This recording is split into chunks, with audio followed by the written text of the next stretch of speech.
अगर पाप का सीधा फल नर्क और पुण्य का सीधा फल स्वर्ग होता तो न वाल्मीकि होते और न ही रावण। वाल्मीकि अपने परिवार के पालन पोषण के लिए लूटपाट करते थे। एक दिन वे देर शाम घर लौटे और खाली हाथ थे। परिवार वालों ने क्रोध में उनसे प्रश्न किया, इतनी देर से आए और कुछ लाए भी नहीं। तब वाल्मीकि ने एक ऐसा प्रश्न पूछा जिसने सबको भीतर तक झकझोर दिया। उन्होंने कहा, मैं जो लूट कर लाता हूँ वह सब तुम्हें देता हूँ, लेकिन उस लूट से जो पाप मुझे मिलता है और भविष्य में जो दुख मुझे भोगने पड़ेंगे, क्या तुम भी उसमें मेरा साथ दोगे?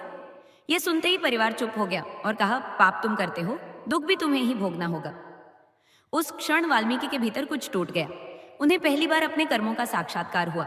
उन्होंने उसी समय हथियार छोड़ दिए, घर छोड़ना और एकांत में ध्यान साधना करने चले गए। समय बदला, चेतना जगी और वही डाकू आगे चलकर महर्षि वाल्मीकि बने। पाप की सजा उन्हें दुख नहीं बनी, बल्कि वही पाप उनके भीतर होश जगाने का कारण बना। उन्होंने स्वयं को जाना और मानवता को रामायण जैसा अमूल्य ग्रंथ दिया। अब रावण को देखिए। राक्षस कुल में जन्म लेकर भी उसने वेद पुराणों का गहन अध्ययन किया। उसकी भक्ति अद्वितीय थी। जब वह साधना में लीन होता तो उससे बड़ा भक्त शायद ही कोई हो। लेकिन एक घटना ने उसके भीतर की बेहोशी जगा दी। उसकी बहन का अपमान उसके अहंकार पर चोट बन गया।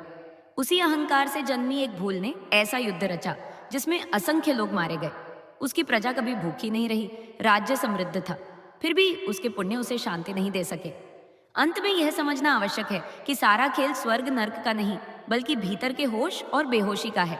जिस क्षण बेहोशी जागती है, उस पल मनुष्य चाहे कितना ही बड़ा, धनवान या प्रसिद्ध क्यों ना हो, अंत में उसके हिस्से में केवल दुख ही आता है। हमारे चैनल हिंदू सरोवर को सब्सक्राइब करें, वीडियो को लाइक करें, शेयर करें और कमेंट अवश्य करें। धन्यवाद।